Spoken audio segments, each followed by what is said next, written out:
I didn't even realize I was wasting $415 a month until I downloaded Rocket Money. I thought I had my finances under control until the app laid out all my spending and categorized it for me. Takeout, shopping, and unused subscriptions were quietly draining my account. And as a result, my savings took a back seat. But Rocket Money doesn't just tell you what you're wasting money on. It takes action to save you money. First, the app looks at your income and monthly expenses and calculates how much you can safely spend each day to stay under budget. Rocket Money also finds and cancels unwanted subscriptions for you and even negotiates better rates on your bills so you have more money in your pocket. On average, Rocket Money members can save up to $740 a year when using all the app's premium features. Users love the app with over 186,000 five-star ratings. It's time to simplify your finances and take control of your money. Go to rocketmoney.com/cancel to get started. That's rocketmoney.com/cancel. rocketmoney.com/cancel. Want to feel more confident with your finances this year? If you have 60 seconds, I can show you how quick and easy it is to start building healthy money habits that could last you the entire year just by using Rocket Money. Step 1, download Rocket Money. Step 2, link all your accounts and see your entire spending picture, your subscriptions, your upcoming bills, your due dates, everything. Step 3, tap a subscription you don't use and cancel it. Boom! That's money back every single month. Step 4, create a financial goal for something you want to save for, whether it be a vacation, a retirement account, or a pet's birthday. We don't judge. Now let the app automatically move small amounts of cash towards your goal. In a month, you'll see real dollars piling up. In a year, you'll be shocked at how much money you saved. Similar to the over 10 million members on the app that have saved up to $740 a year when using all of the app's premium features. Use the Savings Challenge as one step closer to feeling better about your finances today at rocketmoney.com/cancel. That's rocketmoney.com/cancel. One more time, it's rocketmoney.com/cancel. The holidays are expensive. You're paying for gifts, travel, decorations, food, and before you know it, you've blown way past what you were planning to spend. Don't start the new year off with bad money vibes. Download Rocket Money to stay on top of your finances. The app pulls your income, expenses, and upcoming charges into one place, so you can get the clearest picture of your money. It shows how much to set aside for bills and how much is safe to spend for the month, so you can spend with confidence. No guesswork needed. Get alerts before bills hit, track budgets, and see every subscription you're paying for. Rocket Money also finds extra ways to save you money by canceling subscriptions you're not using and negotiating lower bills for you. On average, Rocket Money users can save up to $740 a year when using all the app's premium features. Start the year off right by taking control of your finances. Go to rocketmoney.com/cancel to get started. That's rocketmoney.com/cancel. rocketmoney.com/cancel.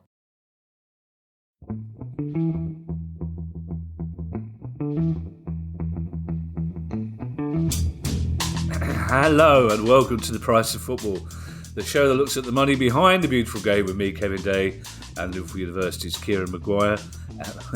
It's lovely to hear you make me laugh, Kieran, early on a Wednesday morning, except for two things. I've already had an hour of physio, so I ain't in a laughing mood. And secondly, you froze mid face pull. Which is, at the moment, it's one of the most sinister things I've ever seen. I'm getting a slight glimpse into what it must have been like for Uncle Terry's victims.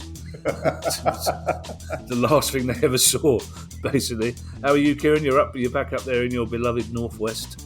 Yes, yeah, I'm up here in Liverpool. It's not a penthouse suite that I've got, but it is on the top floor. So, depending on who I'm trying to impress. The building which and it's absolutely gorgeous. It's a Grade 2 listed old Corn Exchange, but we're sort of on a quadrangle with the centre bit is vacant. So we've got four surrounding walls, and down the centre, that's where they used to inspect the cotton back in the day. So therefore, it was designed so it lets lots of sunlight in, which is great. But because it is a sort of a quadrangle downstairs, we used to get invaded by seagulls and pigeons. So therefore, we now have netting going across to stop them getting in. And as I look out of my window, there is a very dead pigeon caught in the netting, which is a bit sad. And But it'll make quite a good sinister photo. Yeah, like the front of or the inside cover of a Joy Division album. That's right. In black. To be honest, Kieran, that story didn't have quite the joyful finish I was hoping it would have, to be honest. I like the anti-seagull netting bit. We'd all love a bit of anti-seagull netting around I can imagine. South London, but the dead pigeon took the gloss of it a little bit. Del Boy and Rodney lived in the top flat, didn't they? I don't think, did they ever call it a penthouse? The top floor of Mandela Towers? Which... Perhaps in Peckham, I don't think the word penthouse and Peckham have much in common, apart from the opening two letters. Well, Heaven 17 got away with it with Sheffield, didn't they? That's true, yes. Replacing It always annoyed me that the tower block was in Bristol for Only Fools and Horses.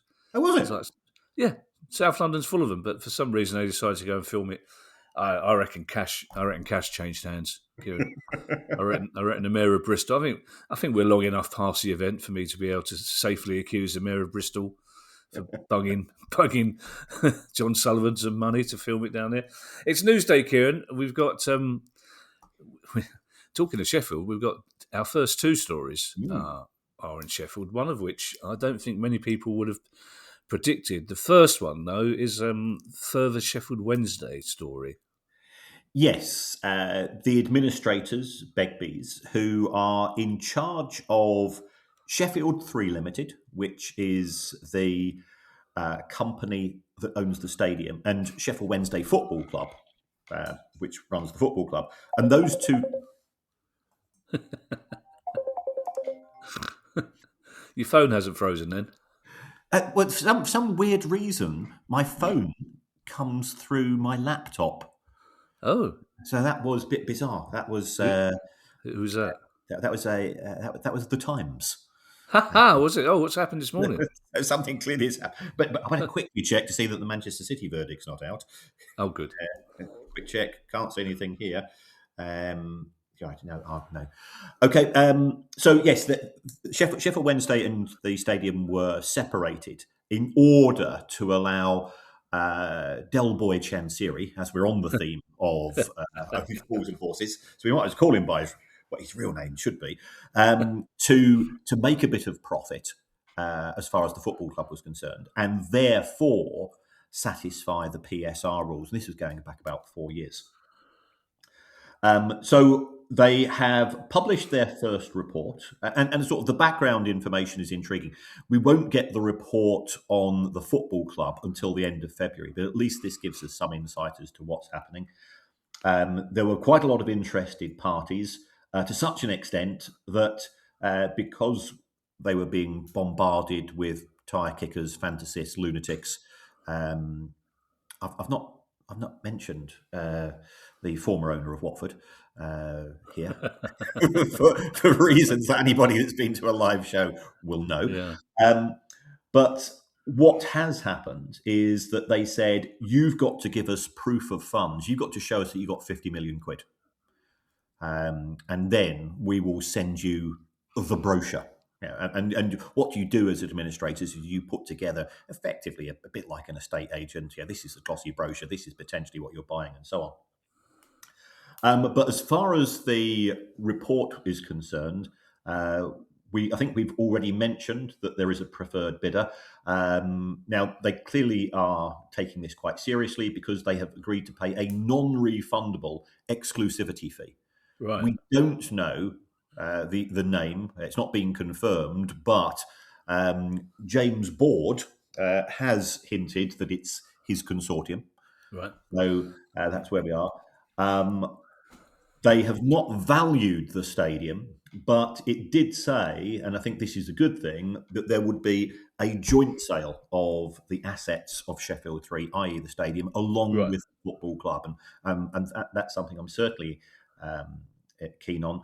Now, some people have said to me, why not sell them at a joint price of £30 million, of which £1 is for the stadium and 29.999 million is for the football club, because that potentially could mean that the unsecured creditors of the football club have a greater chance of getting 25 pence in the pound, and that would prevent Sheffield Wednesday Football Club from starting next season on minus 15 points. The administrators have said that there would be a joint price, but it will be determined after consultation with lawyers and with building specialists to make sure that it was fair and accurate, because it could mean that otherwise the unsecured creditors of the stadium would get shafted. And we have to take into consideration everyone. As far as the money that is owed by the stadium company, there is a company called New Avenue Projects, which lent Sheffield 3 £7.5 million, or it was 7.3, but it's now up to 7.5. There's interest going by the day. Now, I have heard reports which I have not been able to confirm. Okay, so I've heard reports that the preferred bidder may have paid off that loan or may have given the funds, but I cannot stand that up. So that I think that's a concern, because I suspect that the interest rate on the loan is quite high, and therefore you don't want those additional costs running up. Delboy Chansiri himself is owed £53.3 million, but he might also be owed a broadly similar sum by the football club. So we don't know his total level of indebtedness. And I'm disappointed in this, because if we take a look at Mel Morris at Derby, he was probably owed somewhere in the region of 150 to 200 million pounds, and he submitted a claim to the administrators and said, "I'm owed nothing," because that allowed Derby to be then sold. Yeah, and because he doesn't have to get his 25%, did Mel. It allowed Derby to not have this 15-point penalty. So that's still a bit of an issue. HMRC are owed £700,000. And so that's where we are. The administrators, it's a professional job. So some people get a bit sniffy about the fees. I don't think these fees are excessive by the standard of the profession. It's not for me to say what's appropriate or not. They think it's going to cost them £307,000 for the Sheffield 3 job. So that they reckon that will work out as about 480 quid an hour. And on top of that, they will have expenses, legal expenses, surveyor expenses, advertising, insurance, and so on. They reckon their expenses will be somewhere in the region of 250 to 300 grand. So therefore, I guess we're looking at 600 grand for the stadium company. I would expect the costs to be far, far higher for the football club, because you're not actually doing anything with the stadium on a day-to-day basis. Whereas the administrators currently, they have to make sure that payroll is met. That they're involved in selling players, because we're just in the process of arranging the January payroll and so on. So it's a far bigger job running the club on a day-to-day basis. So I'd anticipate the costs to be much higher for Sheffield Wednesday Football Club. So that's where they are. They've not given a date in terms of completion. The EFL will be undertaking owners and directors tests. We know that to be the case, but how or if that is running in parallel with the independent football regulator, and we're hoping to have a chat with the regulator, in perhaps 4 or 5 weeks. We'll have to wait and see. I suppose administrators are like agents to an extent, aren't they? You'd kind of rather they weren't there, and you'd rather they weren't being paid, but it's almost impossible to do the job without them, isn't it? Essentially, they have to be there, part of the process. Yeah. There's a couple of questions, Kieran, that I think Sheffield Wednesday fans would want answering. First of all, this report that we're expecting for the administrators, is that something we'd be expecting anyway now? Is this a sort of the earliest you'd expect this report, or is the report normally associated with the job being done and the new owners coming in? Secondly, the decision to sell both the ground and the club as a job lot, would Chansiri be involved in that decision? And thirdly, if whoever it is has paid money for this exclusive period, does that mean the owners and directors test would have kicked in as soon as they did that? Right. As far as the report is concerned, the administrators have a statutory obligation to publish a Right. report in Right. terms of their proposals. Um, and what they've done is they've lodged documents at Companies House, which has said it's taking us longer than we anticipated to gather everything together. So we're going to delay publishing the report on the football club until the end of February. I think some Wednesday fans got slightly nervous. That is this indicative of it being a split job? But Yeah. the report itself gives clarification and I think gives comfort on that. As far as the job lot is concerned, Chancery has no impact on whether the two items are sold together. What he does have is some influence in the sense that the creditors have to agree the administrator's fees. But given the alternative to what we had here, which was a winding up order from HMRC, and I think it's not often that we sing the praises of the tax authorities because it's a bit it's a bit anti the man, isn't it, to do so? I had a conversation with the secret taxman. Oh. And the secret taxman said, we have an awful lot of companies that are behind on their tax, and we don't tend to do winding up orders just for the sheer hell of it. But in the case of Sheffield Wednesday, we broadly thought it was a good idea for the fans as much as anything else. Oh. That we did this because we knew that would force Chancery into appointing administrators to stop the winding up order proceeding. Oh, wow. Okay. So fair play to the secret taxman for taking such a break. Otherwise, it could have been this awful situation where it got closer and closer to Christmas, and he was begging, stealing, borrowing money from anybody in order to make the payments. But the crystallization of having a winding up order meant that he had to act fast. Otherwise, there was a genuine danger that the bailiffs would have turned up at Hillsborough, and the door, the gates could have been padlocked. And I still remember that photograph of Ayresome Park when Middlesbrough was in a similar pit situation when you and I had slightly different colour hair. Yeah. In my experience, most tax people are secret. They all seem to know my name, but when you say, who am I talking to? They tend to keep that information to themselves. I don't think, Kieran, that we've ever spoken about, in a serious matter, Sheffield's third club, although technically they are Sheffield's first club. Indeed. Because they are the first club in the world. So I think this is a first for us. Sheffield FC, Kieran. Yes, this is Sheffield FC, formed in 1857, playing in the 9th tier of English football at present. And this is slightly weirdly, they play in Derbyshire. Yeah. They play at a place called Dronfield. And there has been talk on an intermittent basis about bringing Sheffield FC back to Sheffield. And that appears to have taken a wee step forwards in the sense that there's a guy called Dave Richards who's sort of a serial entrepreneur. And he's connected to a company called Yorkshire AI Labs.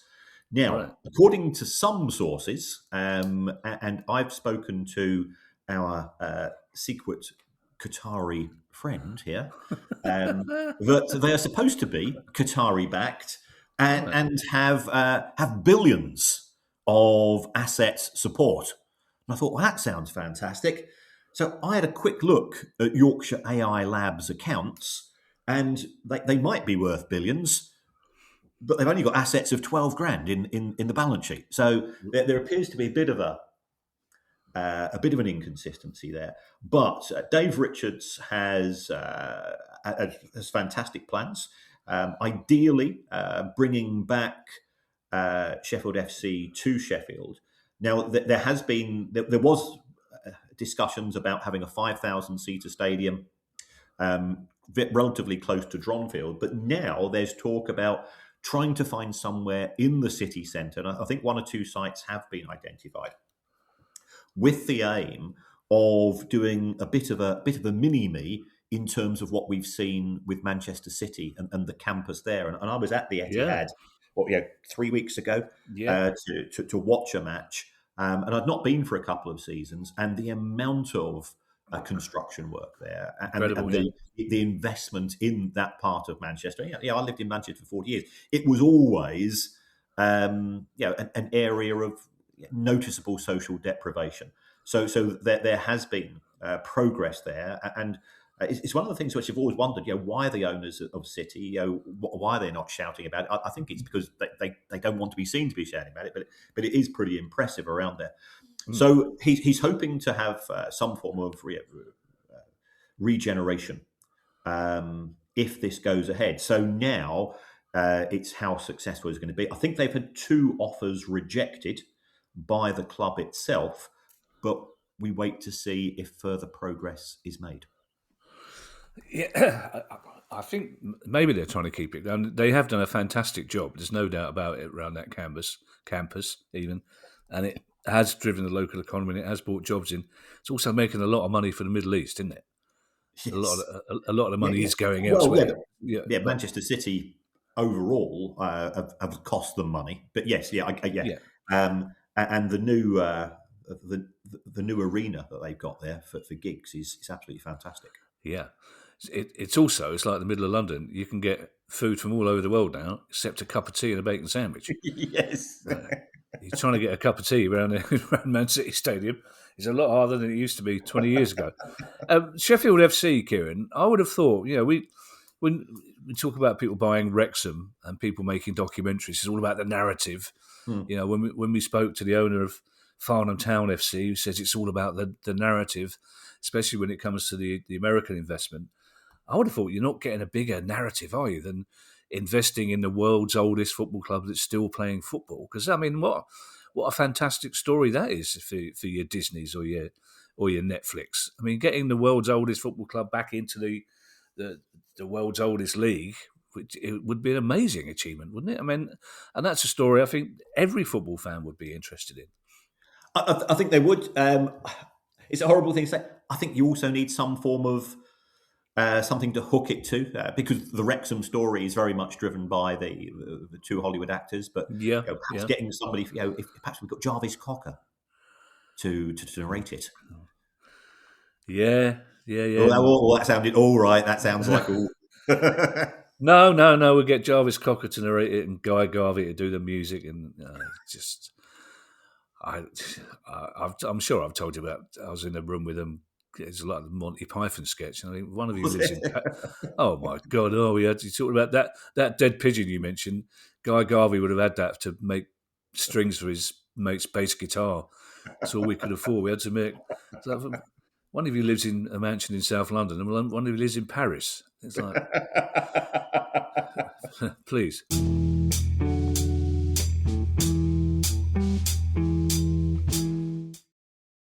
This episode is brought to you by Stouffer's. Here comes 3-time juggling champion Natalia Rogers. She's juggling law school, her TA job. Oh, narrowly catches the laundry. What's that 4th ball? Parents unexpectedly showed up at dinner time? Is that too much for Natalia? Not with Stouffer's Chicken Alfredo and its mouth-watering mix of Asiago, Romano, and Parmesan. When you're juggling 4 things at once and the clock strikes dinner, think Stouffer's. New Year, same extra value meals at McDonald's. So now get 2 snack wraps, plus fries, and a medium soft drink for just $8. For limited time only. Prices and participation may vary. Prices may be higher in Hawaii, Alaska, and California, and for delivery.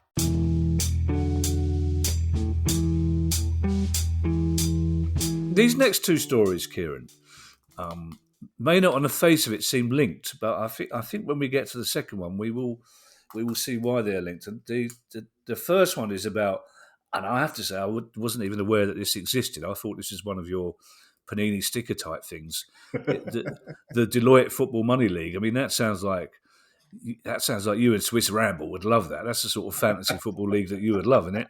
The Fantasy Deloitte Football Money League. But it's an interesting publication recently, Kieran. Yes, it is, and it's a fascinating one. I mean, Deloitte are one of the biggest firms of accountants on the planet, and the sports business department is niche. It is relatively small, but they put out this publication each year, and it generates more publicity than everything else that Deloitte put out together. So Wow. I know people in Deloitte that work for other departments, and you're Deloitte. Oh yeah. You have much to do with the money league, and it's all that lot. And I go, why is that? Says, well, we make all the money. They get all the fame. They get all the noise. There's a bit of professional jealousy there. I love accountants. The more I hear about accountants, the more I like them, Kieran. You know that. Well, they can be bitchy. Yeah. But what the Deloitte Money League does is it lists the amount of revenue that football clubs make. They are on quite good terms with the vast majority of clubs. So therefore, this information is published before the accounts are published by the individual clubs a lot of the time, which is great. It's great for anybody who's living in an apartment and it's late at night and wants to update a spreadsheet. I can assure you. But they focus on the top 20 clubs, and then they list clubs 21 to 30 in sort of in slightly less comprehensive terms. Football's still making a lot of money. So I think the overall growth was around about 6%. What was noticeable that no English teams in the Champions League positions because they were taken by Real Madrid, Barcelona, Bayern Munich, and PSG, were the four biggest. But then positions 5 to 10 were taken by the sneaky six, the big six, the Super League six, whatever we want to call them, as far as the Premier League was concerned. And for the first time, Liverpool are the highest revenue generators in English football. So that crown was for the first sort of 25 best years was always taken by Manchester United. Then Manchester City overtook them, and now Liverpool have taken that. Manchester United have dropped to 8th in the Money League overall, and they could drop out of the top 10 this season because they're not in Europe. But they went out of the Carabao Cup first time round, and they went out of the FA Cup first time round. So they could possibly drop out of the top 10, which I would imagine would not go down well with our very good friend Offshore Jim. But the Premier League is dominant. Yes, it didn't have the top 4 positions, but it had 6 out of the top 10. It had 9 out of the top 20. I think Villa, Newcastle, and West Ham, and then 15 out of the top 30. This is where Palace and Brighton came in, and Brentford have made the top 30 for the first time. So fair play to them. No clubs from MLS, only one club from South America. So that was Flamengo.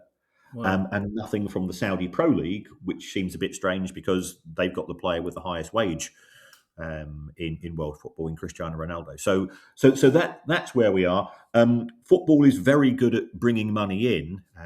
As we've said on many occasions, it's not quite so good at controlling costs. I think in normal seasons, Steve Parish, the boss of Crystal Palace, if you like, whatever word you want to choose, would have been delighted that we were in the top 30 richest clubs in the world. But when Palace fans are clamouring for results and massive transfer fees, he probably didn't want the world to know that there was a bit of money knocking about. I'm intrigued by the Liverpool thing, Kieran. Is that something... I mean, obviously, these clubs are not competing to beat each other in the Deloitte Football Money League, but presumably this was before the effects of Liverpool's new 3,000 extra capacity is added in. So, was it a surprise to you that Liverpool were the top English club? Would you expect that to continue, or was it a blip? No.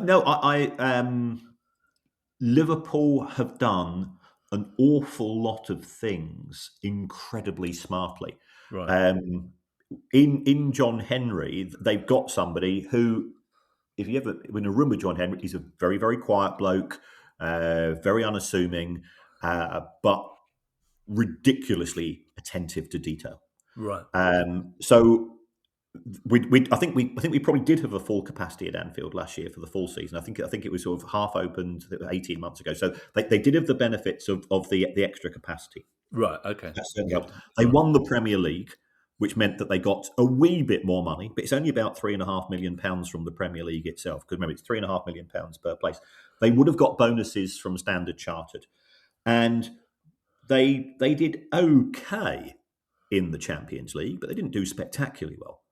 I think they were so that they made more money than Manchester City because they lasted in the competition for a longer time, and they got quite a good UEFA coefficient, which is one of the pots of money. Right. The deal with Adidas kicked in last season. That went really well. And they also opened, I think they've now got 20 Liverpool megastores dotted around the world. So they've gone to the places where they know where they've got significant fan bases, and they are marketing the club much more aggressively than perhaps they did a few years ago, because they've got two champions. So they've got two Champions Leagues, and they've got two Premier League trophies in recent years to be able to talk about. So yeah, I'm in Liverpool today.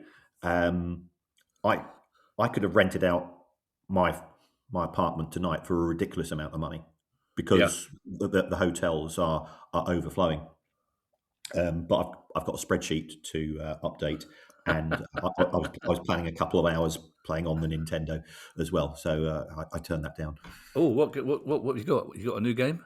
No. I'm still working my way through Zelda Tears of the Kingdom. I'm 3 years into this. I'm because I come from a Panini background. I am a completist, so I have to get every single shrine and every single Korok seed and so on. Oh my god, that's going to take. So it's horrible. Well, if you're going to get every single Korok seed, you're going to be here for a long time, Kieran. Yes. Us down with the kids. Now, this next story, Kieran, is about the Bundesliga, and the reason it's linked to the Deloitte Football Money League story is normally I like you to announce what the actual story is, but I think it's easier. So the Bundesliga has announced record revenues, and yet that's not reflected in the top 30 clubs in the Deloitte Football Money League, is it? That's right. I mean, there are a few German clubs, but Bayern Munich, I say, is third, and some of Dortmund and so on. But there's relatively few German clubs in it. I think that Bundesliga has done extremely well. The overall revenues are up 7%. Now, the Bundesliga consists of both divisions. Bundesliga 1 and Bundesliga 2. Right. So together, the two divisions generate 5.5 billion. Whereas the Premier League by itself generates 6.5. So that reflects the success. But in a season where French football has been absolutely tatered, it's really struggling. Italian football, the crowds are decent. It was a great year for Napoli last season. But look where Napoli are in the Champions League. They could go out tonight. If they don't get a result, it shows that the Premier League has that ability to hoover up an awful lot of talent on a global basis.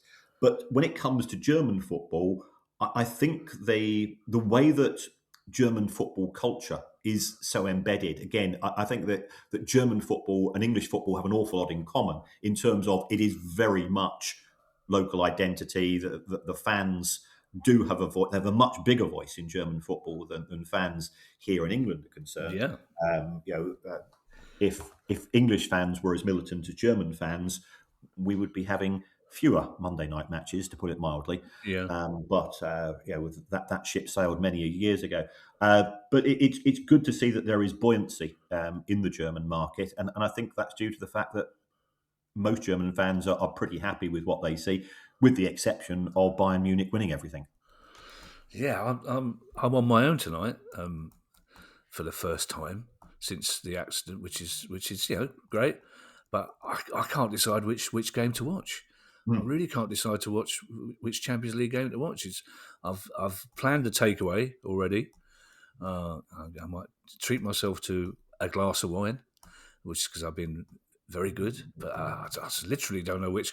I might end up doing the wrong thing, which is watching the goal show, which is maximum is great. But you watch the goal show, you think, oh, there's been a goal in Bayern, and you flick to that game, and then you go, oh no, there's been a goal in Tottenham. Oh, I don't know. Just pick a game.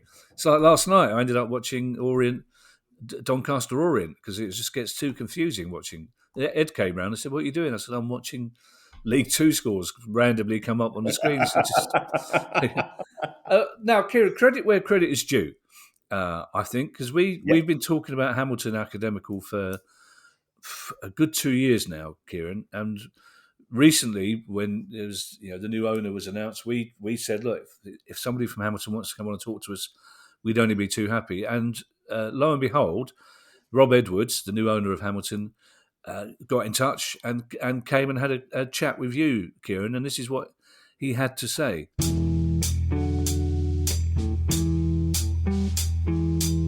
Morning, Rob. Thanks so much for coming on the show. We live in interesting times, and probably no more than the interesting times that are currently being undertaken by Hamilton Academical. Now, if I was to say to somebody, would you fancy investing in a football club which has no ground, was losing 35 grand a week based on its most recent accounts, has had a points deduction, and appears to be at war with certain elements of the Scottish football establishment, would you say, I'm up for it? Or you did say you're up for it, and so therefore the question is, why? And have you made any, and do you regret the decision? I thought very, very fair opening there in terms of the current position of the club. I think if everything was all singing and all dancing at Hamilton, it's not something that we'd be able to get anywhere near. There's a reason why we've come in and been entrusted really to take the position at the club based on some kind of experiences that we've had within sport before. In reality, Hamilton is the only club that I would have done this for, because you go anywhere, any football fan. I've spoken to people internationally. I was actually in the US when this opportunity came about, and I mentioned it to somebody in a bar in the middle of Kentucky, and they knew exactly who the Ackies were. So that shows as a brand that there's a real legacy to it. So it's probably the only club that I would have done this for in Scotland. I don't regret it at the moment. Maybe ask me in 30 or 60 days. Maybe there's a sadistic streak in me, but actually I'm quite enjoying the challenge. I think that I'm certainly not afraid of the position it's in, and we're confident in our ability to be able to turn it around. The most difficult thing is really the uncertainty around, I guess, establishing where the club actually sits. There wasn't normally, when you take over a business, there's substantial due diligence. You walk into a position knowing exactly what that position is. What we weren't able to do due to timing and third party factors was actually do a proper due diligence. So we've kind of had to just take it at face value and go into every problem and just face it and be open and honest with people and try and come to a satisfactory conclusion, because it's not in anyone's best interest that this club isn't here anymore.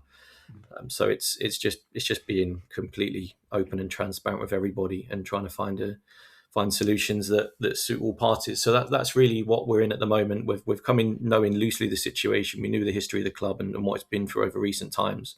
So we certainly wasn't expecting a walk in the park when we came in. But that uncertainty and being slightly hamstrung with some operational day-to-day stuff at the moment is causing us some problems. But yeah, we're gradually filtering through the backstory and getting to a point where we can just about see light at the end of the tunnel, and hopefully people continue to work with us over the next 30 to 60 days, and we have some success on the pitch, which we've had the last few weeks. Then hopefully that will see us through this really difficult period. Right, yes, I saw that you beat Cove Rangers on Saturday. I think, did you tweet something along the lines of, I'm setting off, it's a long journey? Presumably you're not based up near the club.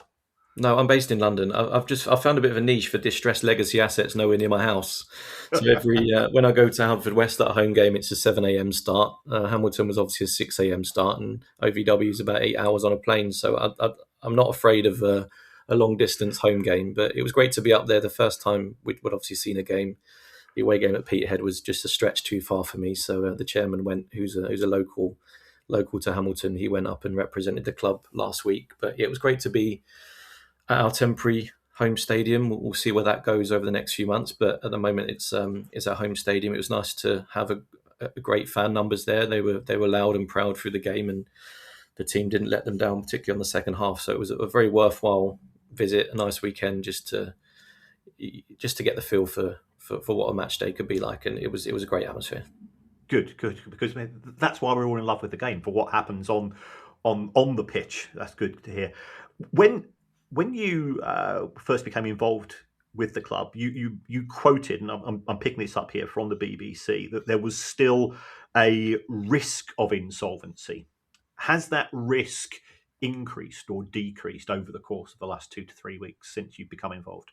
Yeah, I think we're probably still in a similar position. The main purpose of the last few weeks was just understanding exactly what our position was as a club in terms of who we owe money to, and the position of the creditors in how much they're willing to work with us, and that's something that we're still working to establish. There's still a few challenges to overcome. So yeah, nothing is off the table. I think what's really increased is our desire to turn this around based on the potential that we've seen more so over the last few weeks. I think we're really up for the challenge, but we're still relying on people to play ball and work with us to see us through this time. There's not a magic wand or a quick fix that we can immediately put a hold on everything and start to rebuild. We're still going to have to work with people, and that's something that we're doing on a daily basis to come to a point where we can see ourselves working through it. So I don't believe the position in the club has changed, but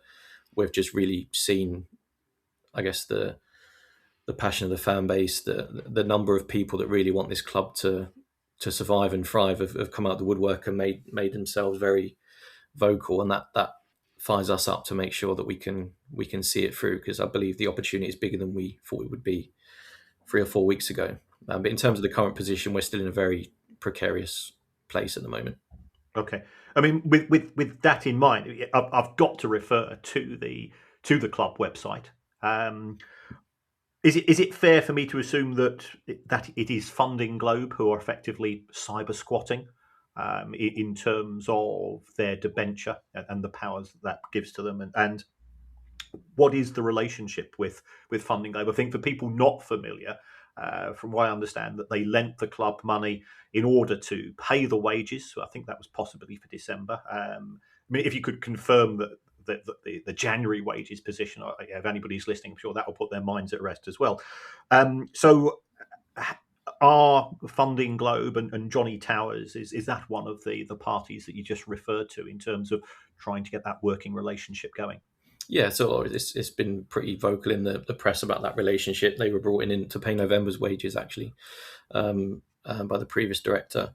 As part of that, there was a secured loan, which, as part of that secured loan, included digital assets as well as any physical assets, of which domains being one.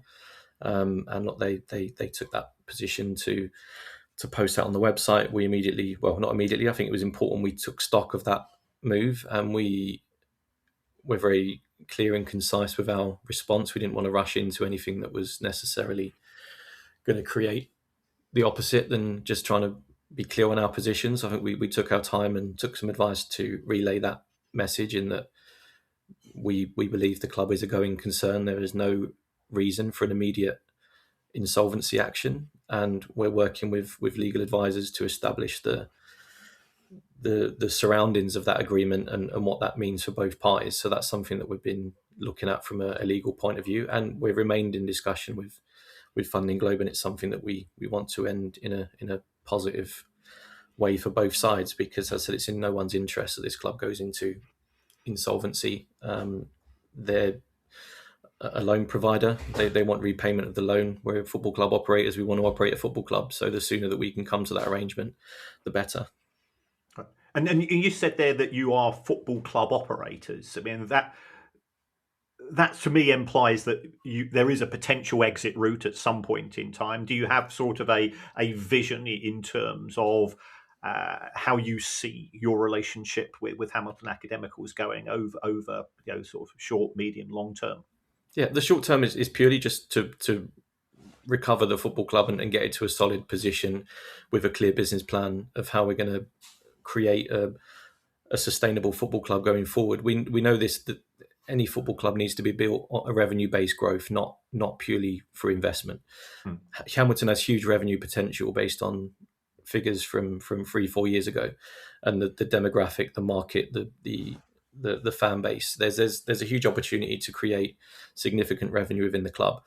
That will need investment in the interim to see us through that period, and possibly investment in off-field personnel to enable us to attract the revenue which can fund the on-pitch. So we've kind of always seen the next 3 or 4 months, it's a case of just keeping the club alive, stabilising, creating that opportunity. We've been vocal about having investors come in and support us taking it back to where it needs to be as quickly as possible. So at the moment, we're just trying to create that proposition. But there's interested parties, there's people that were interested in the club months before we took over that have rekindled some conversations. But it's about finding the right people to work with. I think they need to buy into our values and the way that we want to grow a football club. I think we're proven in terms of what we've done at Haverfordwest and OVW in terms of taking a legacy business, creating a new identity and having people buy into it and grow to a point where Haverfordwest is not a loss-making business. We've grown sustainably, bar 1 or 2 challenges any business, not just football club, has off the pitch. OVW were on a path to break even, where the club was the business was losing $30,000 a week at the start of last year. So it's just finding new opportunities to create revenue, to drive growth, and having that message that people can buy into, and they have more than just necessarily a return on investment. It's finding an emotional connection. So if you can paint that story, you can, like, Hamilton's got a great potential for people to buy into. One of the oldest football clubs in the world, only professional club still going, that started from a school. The school's still in town, in the central belt. It's got like such a huge potential. The academy over the years has brought in so many players that have got onto the top level. It's been extremely productive for the club. The club doesn't have an academy at the moment, so bringing the academy back is something that will really help us integrate back into the local area. So the story writes itself, really, and it's something that people can immediately buy into because they've seen where the club has been before, and I believe we're the right people, and that we'll bring in the right people to help us get back there in the right way. Absolutely. So, and you say, buying back into the club as being part of the local community, that presumably means somewhere to play football. Have you started negotiations with regards to the potential to be able to move back to New Douglas Park and so on? Yeah, look, before we came in, we'd known, we knew that the club had to be back in Hamilton, really, for it to be as successful as we think it would be. And I think if we knew at that point that was going to be an absolute non-starter, it would have probably changed our position. So we gauged the appetite for that from relevant parties, and the appetite is there. It's just a case of us over the next 30 to 60 days making sure there's a club that's going to be here next season before we start negotiating and thinking longer term as to where we're going to play in the next 6, 12, 18 months. But the appetite is there from all parties. We want to be back in Hamilton. That doesn't necessarily mean it's New Douglas Park, but in reality that's the obvious place to play at the moment. But yeah, it's definitely something we want to do, but it would have to be on the right terms, the right deal for the football club, to be able to do that. And it's, as I said, it's something we want to be back in Hamilton, but right now it's the next 30, 60 days are the most important to make sure that we have something to then build a longer term plan for. Right, cool. So just to get some clarification, you've used the word transparency, which we're hugely in favour of as far as this show is concerned. I've had Hamilton fans contact me, say, Is Jerry Strain still involved? Is Serif Zengin still involved? Who are the owners in terms of A, the shareholders, and B, who are the current board? Could you sort of give clarification on that, just to sort of put fans' minds at rest and to sort of to stop the rumour mill from running away with itself? Yeah, no, of course. I mean, there's a lot of public knowledge there. I mean, Mr. Strain was stepped away mid-December after being deemed not fit and proper. The same with Sheriff Sengen as the owner. He's stepped away as a director. We've acquired the shares from Mr. Zengin back at the start of January. We own Morley Sports Management, which is my business that owns Haverfordwest and OVW. We own 100% of 1874 Holdings, which in turn is 97.5% shareholder of Hamilton Academical. So in reality, we are the majority owners, people of significant control, and we're completely operating on our own agenda with my own team. There's no business relationship with any previous directors. This is our ship. We're making the decisions on a day-to-day basis, and we're confident with the decisions we're making will be in the best interest and the long-term interests of the club. So no, it's completely under our control. We have Alan Curry, who's interim chairman. He's been heavily involved in governance and business within. He's based in Glasgow, so he's familiar with the landscape. Yeah. He's been excellent and huge asset for us over the last few weeks. Neil Blankstone is a fellow director based in Liverpool, finance professional, stockbroker, businessman.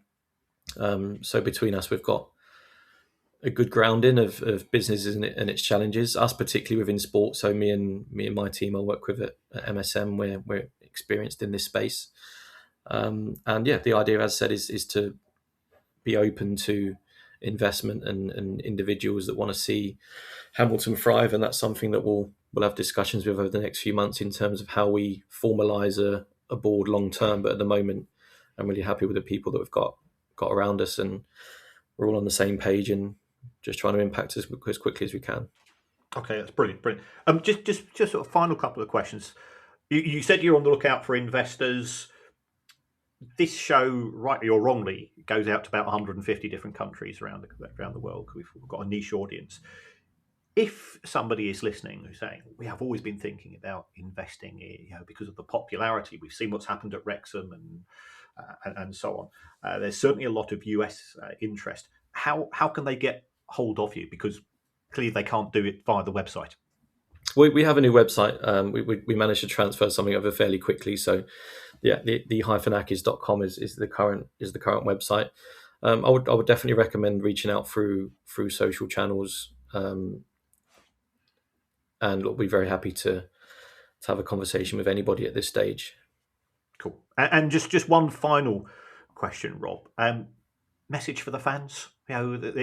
Because we often say football's the most important of the unimportant things in life, and myself and Kevin, we've been both fairly close to losing our clubs historically. Anything you could say to put people's minds at rest, or just to be perfectly blunt, this is where we are. These are my major concerns, but overall, this is my assessment. Yeah, I think we've tried to be fairly open with the challenges we're facing through official communication. I think I'd just reiterate that. Look, be patient.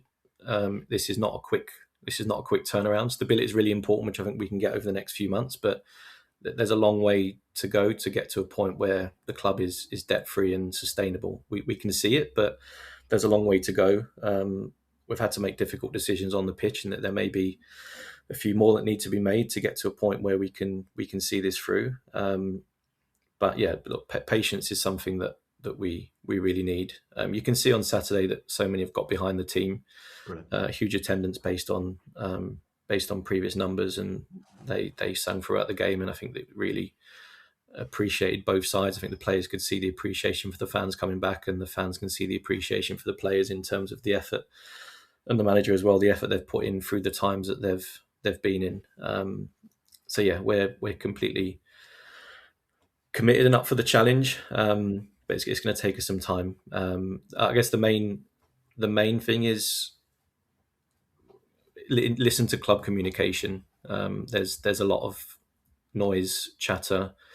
There's obviously a lot of history. There's politics. There's so much involved in the club. There's different agendas.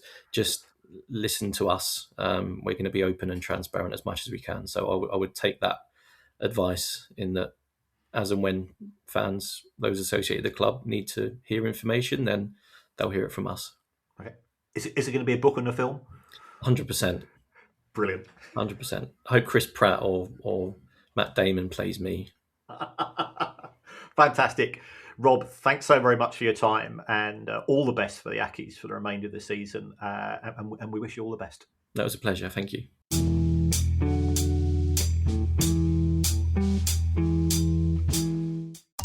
AI is incredible.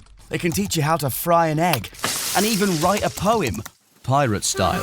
Yarr! But it knows nothing about your work. Slackbot is different. It doesn't just know the facts, it knows your schedule. It can turn a brainstorm into a brief, and it doesn't need to be taught. Because Slackbot isn't just another AI, it's AI that knows your work as well as you do. Visit slack.com/meet Slackbot to learn more. Does it ever feel like you're a marketing professional just speaking into the void? But with LinkedIn ads, you can know you're reaching the right decision makers, a network of 130 million of them, in fact. You can even target buyers by job title, industry, company, seniority, skills, and did I say job title? See how you can avoid the void and reach the right buyers with LinkedIn ads. Spend $250 on your first campaign and get a free $250 credit for the next one. Get started at linkedin.com/campaign. Terms and conditions apply.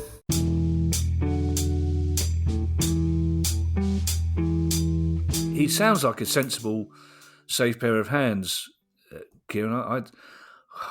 It's impossible to predict that at the moment. But what's your feeling now on Hamilton's chances in the future? I mean, I presume there's no chance of them winning an appeal against the points deductions. I'm guessing, is there, Kieran? No. I think that has been and gone. Rob was certainly very mature, very measured in his conversation. Yeah. It is an investment project as much as anything else. And as my first question was, are you Scott raving mad? Why buy a football club? Points deduction. That you've lost the stadium. You've got all of these outstanding issues as well. Why bother? But he clearly sees it as an opportunity. It looks like they feel that they have got backing. He feels that there's potential at the club to go through the divisions if that's a success. And the important thing is the wages are being paid. They've opened up a new website, given that the old website is being squatted on by the lenders.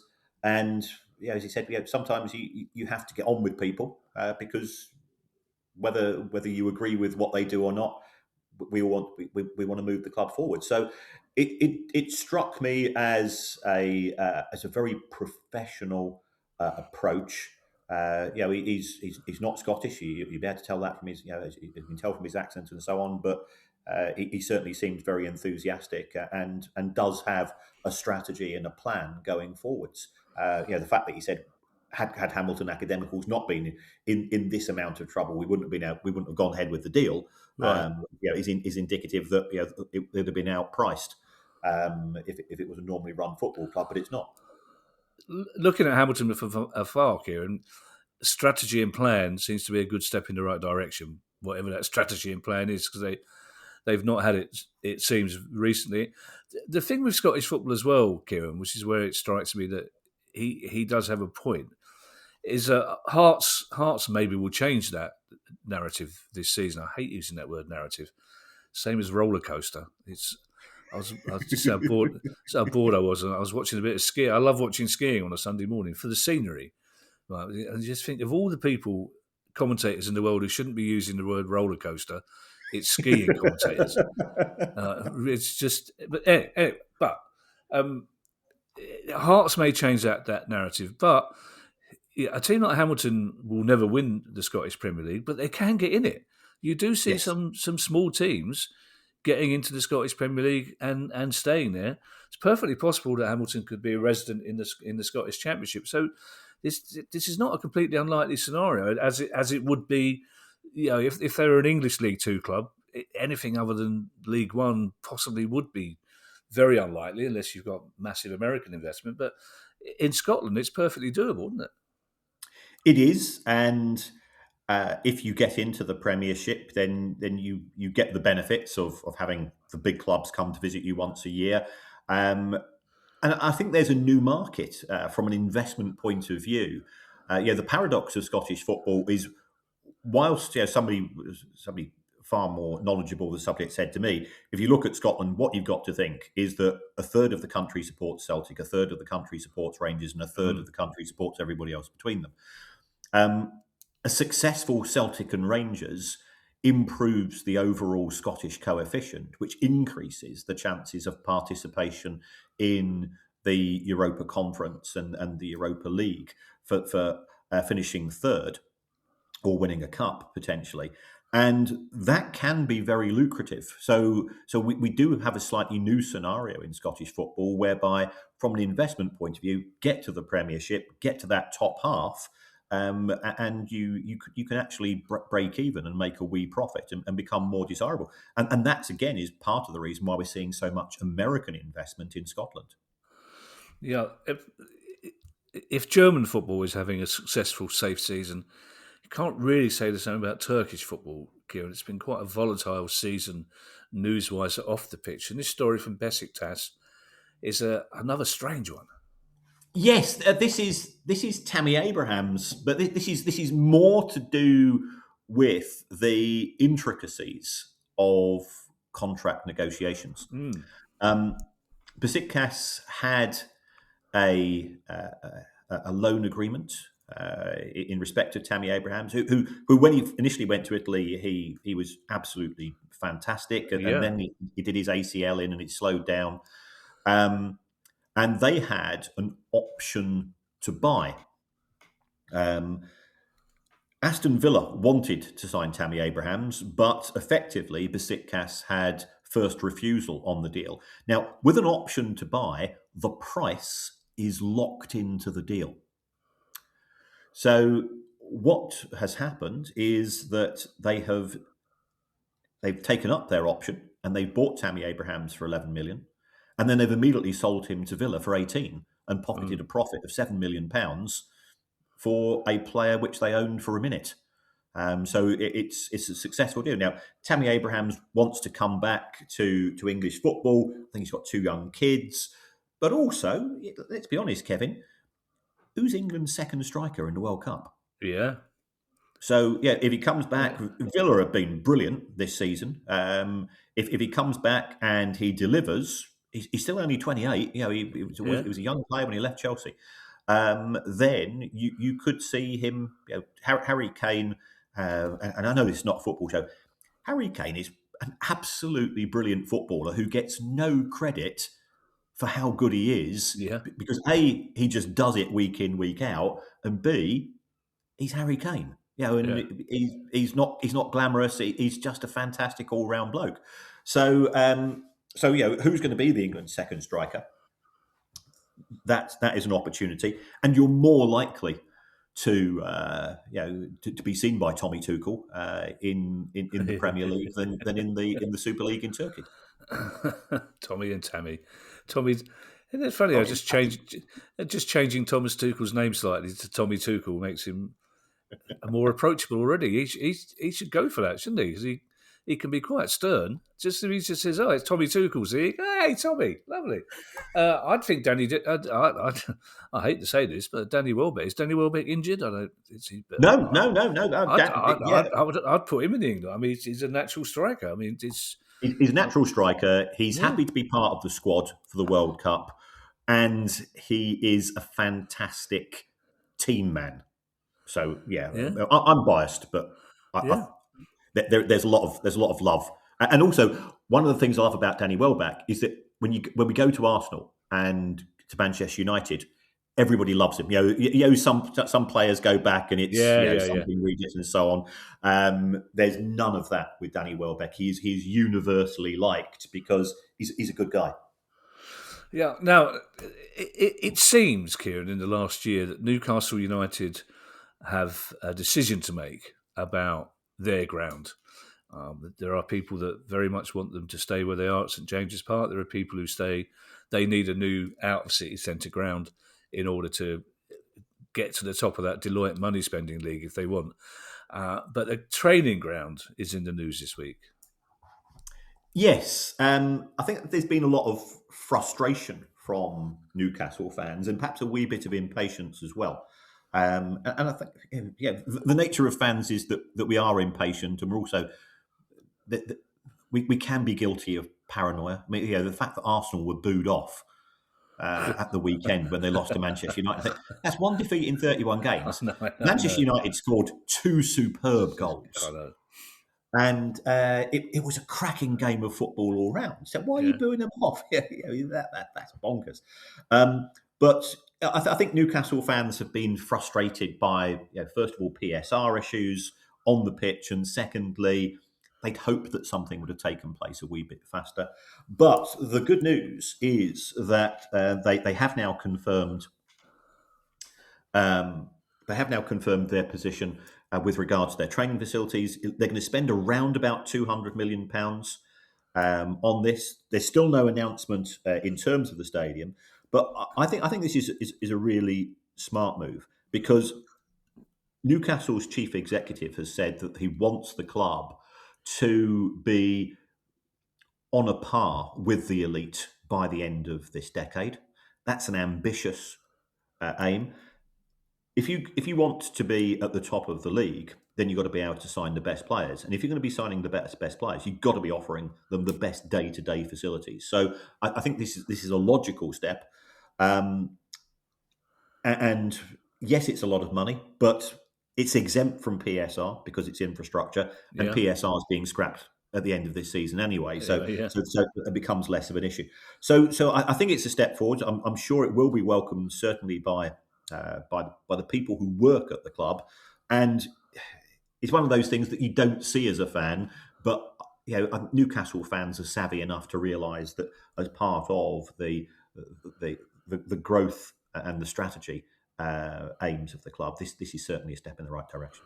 Yeah, I reckon Arsenal fans saw Tottenham fans booing them off, and they think, well, we've got to boo better than Tottenham fans have, basically. Well, hold my beer. Hold my £10 a pint beer.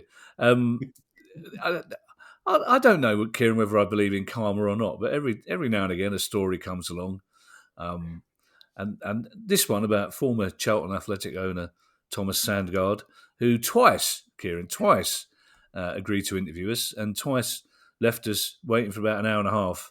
You and I just looking at each other on whatever, probably Zoom back in those days, wondering where he was. Never did turn up.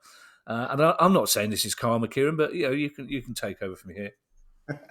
Yes, the United States Justice Department has charged the former Charlton Athletic owner with fraud. Now, Charlton have been through a fairly tough time when it comes to their owners. Yeah. And it's not often that I would say, blimey, Charlie Methven's an upgrade on the owner. Yeah. But I am when it comes to Thomas Sandgaard. He has been accused of a fraud. And this is actually, for the people that have been on the receiving end of this is absolutely awful. His company was involved in medical supplies. Now, the allegations that have been made, so remember, these are allegations. The allegations that have been made is that his company was sending huge numbers of medical supplies, and American medical costs are extortionate, to people, even when they've not been ordered. They refused to take them back. People were ending up in huge amounts of debt. And so on, and the allegations, it was effectively something, a medical supplies fraud. So that's bad enough. And if he has done it, we always say innocent until proven guilty. But then this is where it got really intriguing, because in the press release by the U.S. Justice Department, it said there were press reporters who were trying to get to the bottom of this, and the allegation is that Sandgaard's company, I don't know how much he was involved with this, resorted to what you might call dirty tricks. Oh. So they were signing up the press reporters for counselling, including counselling on erectile dysfunction. Oh, so you were getting a letter coming to this, and it could be that your partner opens this, or it could be somebody else in the house opens this. Have you psychological problems, erectile dysfunction, and so on. So that was one thing, and also the allegation is in respect to one particular reporter that a small package was sent to the house, which contained a thank you note, B, some used female underwear. And thirdly, a little comment along the lines of, that was rather wonderful, and here's something to remember me by. Uncle Terry never used to do that. Well, I should hope not, for many reasons, Kieran. But many reasons. Oh no, what Uncle Terry got up to in his spare time is entirely up to him. That's true. That's true. I see. Uncle Terry never. Right. Sorry, I misunderstood. I misunderstood. Uncle Terry was a man of honour. Yeah, he was a man of honour. In his job, he never got him having to resort to dirty tricks to settle a debt. So these are the allegations, and if found to be guilty, then I think Thomas Sandgaard could be sharing a room with Chris Kirchner, the former bidder and preferred bidder of Derby County. But it just goes to show that football has this unique ability to be it is a moth to a flame environment when it comes to wrong-uns. Yeah, well, they'll probably get pardoned by Donald Trump as the last thing he ever does in office. I don't know about erectile dysfunction, Kieran. Since I had that catheter taken out, it's just gone on holiday somewhere. He's just sulking. I've never seen a rueful member before in my life. we used to rub along quite nicely, but he used to in the mornings. You'd think, I've got a little Greg Wallace down there, but no, it's just I've never known pain like that. This penultimate story, Kieran, I'm not entirely sure what it's got to do with football finance. It's also about the FA Cup, so I really do not give a toss. Crack on. I'll be back in a minute. Well, yeah. It's nothing to do with football finance. It's just a depressing state of modern day football. No, it's not. It's there so you can all laugh about Macclesfield. I know why this story's here. I've been with you and Guy long enough. The FA is said the Champions League. That nonsensical music you get at the start of it. It's now going to be replicated in the FA Cup. What a load of old baloney! The FA Cup. Remember, you are still the FA Cup holders. We are the FA. You're quite right. Yeah, you're still the FA Cup holders, Kevin. That's not the reason why we've fallen in the FA Cup. It's Ronnie Radford.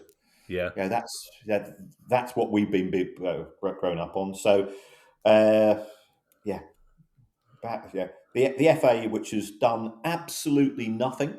Yeah. In terms of support for England fans who are going to the World Cup. Yeah.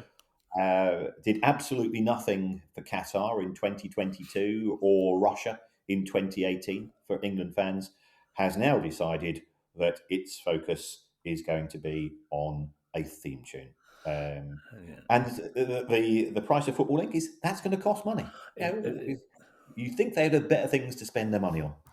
Yeah, I mean, absolutely nothing for England fans going to the World Cup.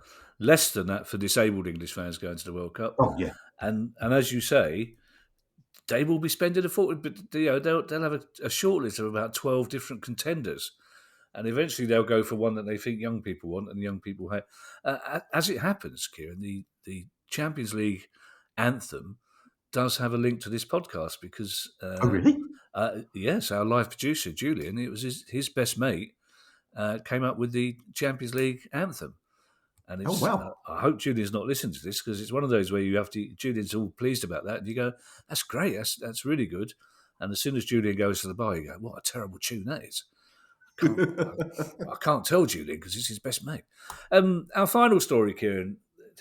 There's one thing we've learned recently with overseas investment into English football is that it's making strange bedfellows.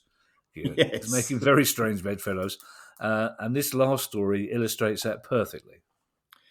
Yes. When I thought we managed to top things with Luka Modric and Snoop Dogg, deciding that Swansea was where. Now, Snoop Dogg, to be fair, could go anywhere on. He's often on different planets, let alone South Wales. But this is the AC Milan striker and the absolutely very handsome man, Alexandra Pato, is in talks to take over Colchester United.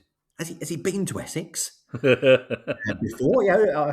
And I still have very fond memories of Colchester because I think it was one of the first matches I ever went to.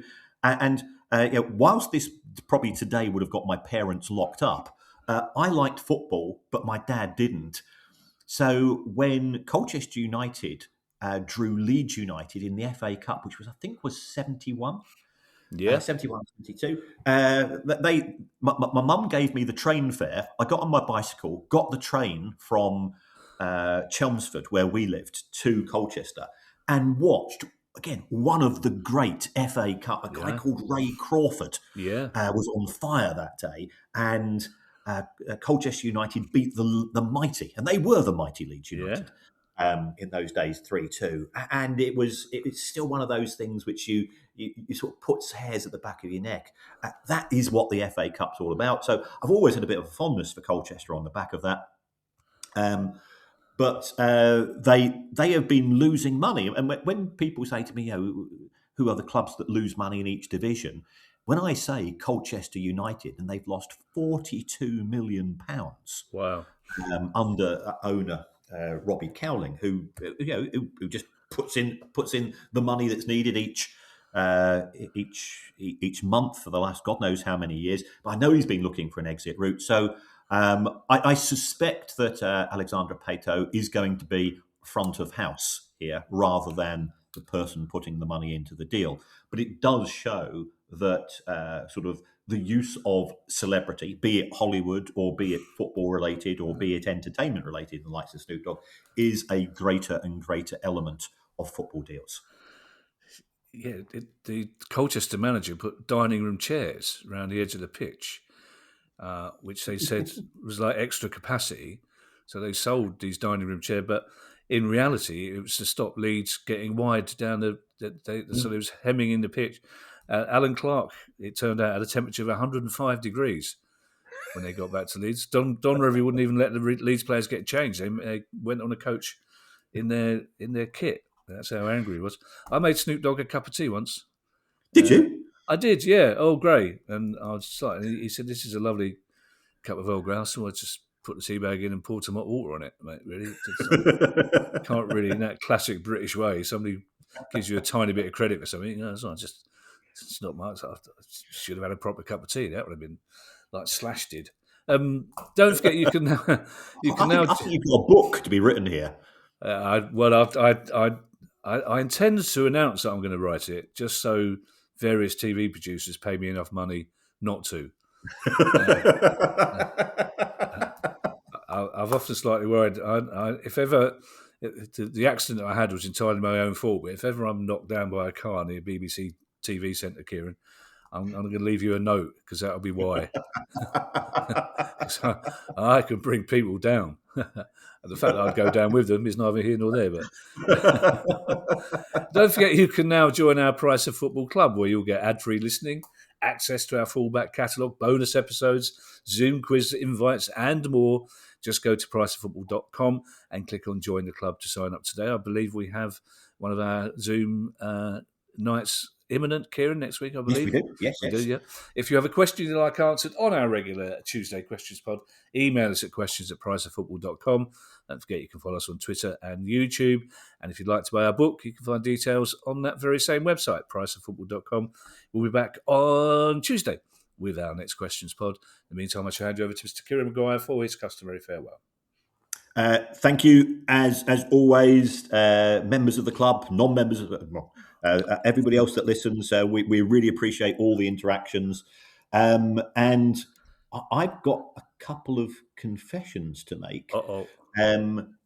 I got a couple of questions wrong recently, so I have been corrected. First of all, Bet365 do not bet on, or don't have a book open for who's going to be the next Stoke manager. It was put to me. It's partly due to the fact that the manager changes so often that they run out of pages. And secondly, you cannot have a loan period which is longer than the original contract. So you can't have 1 year with an option for 2. Okay. You really match that. So thank you, to the secret oatcake for question number 1. And secondly, for the secret person who lodges contracts with the FA, who put me to rights, and you know who you are, and I very much appreciate that. So as well as those people, everybody else, thank you very much. If you want to support the show, just give us 30 seconds, give us a review. It really helps us as far as the algorithms are concerned, and we're living in a net world which is algorithm driven. Doesn't matter what you say. You can even say you would rather have the show presented by Snoop Dogg and Thomas Sangard. I can imagine some of the conversations going a bit off-piste. Well, it depends how much visiting time Snoop Dogg gets with Thomas. Yes, that's true. I remember it's terrible that you can't get oatcakes. I remember the first time I went to visit a mate in Stoke. He said, I won't do the accent. He said, you fancy an oatcake?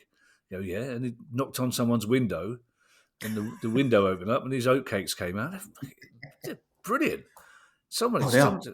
Fantastic piece of oaty cake. When I was doing administrations, I actually did an administration of a potteries company, and we used to have oatcakes every lunchtime, and you have them with a bit of jam or cheese. The thing is, they are multidisciplinary in what you can spread on them. They're just brilliant. Multidisciplinary. So you need a spreadsheet to decide what you're going to have on your oatcake on a particular day. Right. Bye, everybody. Bye. The price of football.